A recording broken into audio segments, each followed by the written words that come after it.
मैं सखर आईबी में पढ़ने वाली एक शागिर्दी हूँ। आज 16 अप्रैल जुम्मे के इस दिन आईबी की मस्जिद में, जिसको अल्लाह का घर कहते हैं, उसमें अपनी फरियाद लेके आई हूँ।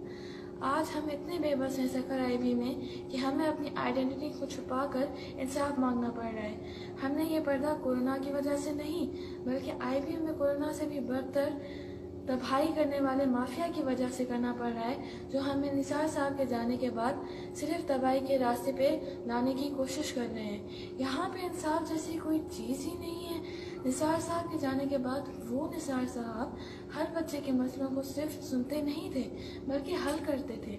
आज के करंट वाइस चांसलर ने बहुत बार साफ मना कर दिया है कि स्टूडेंट्स को मेरी ऑफिस में ना भेजें। वो सिर्फ उन्हें ज़्यादा वक्त देना पसंद करते हैं जो उनके साथ रिलेशनशिप में आए। आईबी सिर्फ एक मजाक बन चुकी है। अगर ऐसा ही चला तो वो वक्त दूर नहीं जब यहाँ लड़कियों की सप्लाई की जाएगी। करंट वाइस चांसलर अकेले इन्वॉल्व नहीं इन सब में, उसने अपनी पूरी लॉबी बना ली है। अपने जैसे करप्ट लोगों को बड़ी जगह पे बिठाया, उन्हें एचओडीज बनाए, बड़े बड़े प्रोजेक्ट्स दिए, सब अपनी मनमानी कर रहे हैं। जैसे Manzoor Mirani, current HOD of business department, Masroor Suro, lecturer at business department, जिस बंदे ने अपनी पूरी टीचिंग हिस्ट्री में बच्चों को पेपर शेयर करके पेपर पास करवाए हैं, उसको आगे किया जा रहा है। परवेज मेमन और भी बहुत लोग इस लॉबी में इन्वॉल्व हैं, जिन लोगों को कभी निसार साहब ने इतने सालों में आगे नहीं किया था, उनको आगे करके काबिल लोगों को गिरा दिया गया है। उन्हें यही तक बोला जा गया है कि अगर आपने कुछ भी एक्शन लिया, हम आपको आईबी में रहने जैसा नहीं छोड़ेंगे।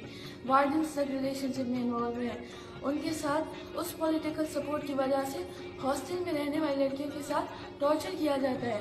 फिर ऐसी वार्डन्स ही रहेंगी जो पूरा इन्वायरमेंट खराब कर रही हैं, जैसे वार्डन जोया, वार्डन मरियम की सैलरी तक डबल कर दी गई है, जो इतने सालों में नहीं हुई, वो कुछ मंथ्स में हो गई। हमारे घर वाले जो हमें इतनी दूर से हॉस्टल में रहने के लिए भेज रहे हैं, ये सोच के कि निसार साहब का इतारा सिक्योर है। उन्हें क्या पता हमें फोर्स किया जा रहा है कि हम अपनी उन्हें इज्जत ऑफर करें। हमारे घर में 16 मेंबर हैं, कमाने वाला सिर्फ एक बाप।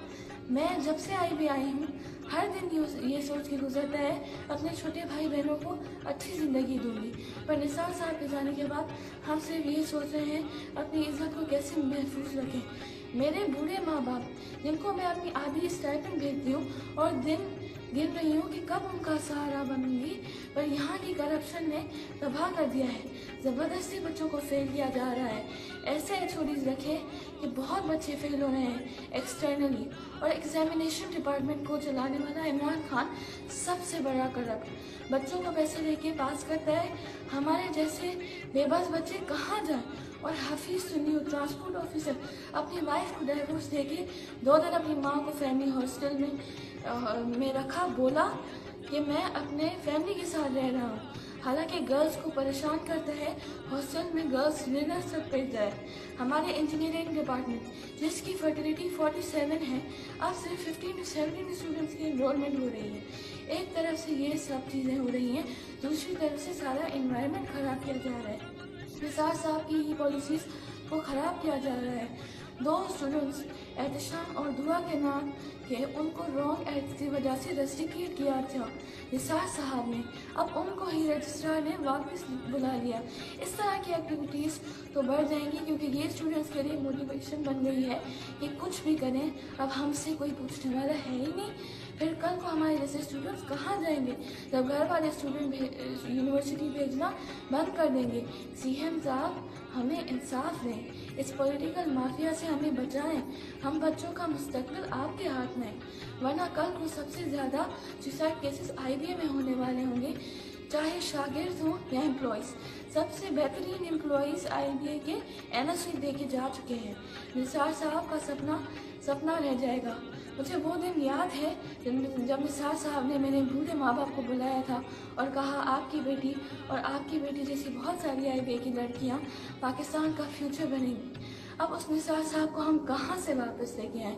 किसको इंसाफ के लिए बोलें? रजिस्ट्रार ऑफिस आता नहीं, वीसी अपनी मर्जी से आके अपनी मर्जी के लोगों से मिल के जाता है। रजिस्ट्रार ने 8 से 10 पोर्टफोलियोज अपने कंट्रोल में कर रखे हैं। कोई पूछने वाला नहीं है। एक ही बंदे को हर पोर्टफोलियो की सैलरी दी जा रही है। निसार साहब का मिशन ये तो नहीं था ना। करंट वाइस चांसलर ने निसार साहब के बाद पता नहीं कितनी हायरिंग की, सारी इलीगल। आईबीए की सिर्फ कोर्स बढ़ रही है, प्रोग्रेस नहीं। ऐसा ही चला तो वो दिन दूर नहीं जब आईबी सिर्फ एक लोकल इदारा बन जाएगा, कोई मेरिट नहीं रहेगी। अब हमारा मुस्तकबिल आपके हाथ में है। हमें इस बर्बादी से बाहर निकालें, हमारे लिए कोई फैसला करें। आज हम आए हैं, कल को 20 लड़कियां और निकलेंगी। बेचारे निसार साहब जो डेथ से 4 दिन पहले भी लोगों को मैसेजेस कर रहे थे कि आईबी को फंड्स दें, ऐसी अजीम शख्सियत की कब्र पे नेम प्लेट तक नहीं है। Save IBA, save our future, save Nisar साहब।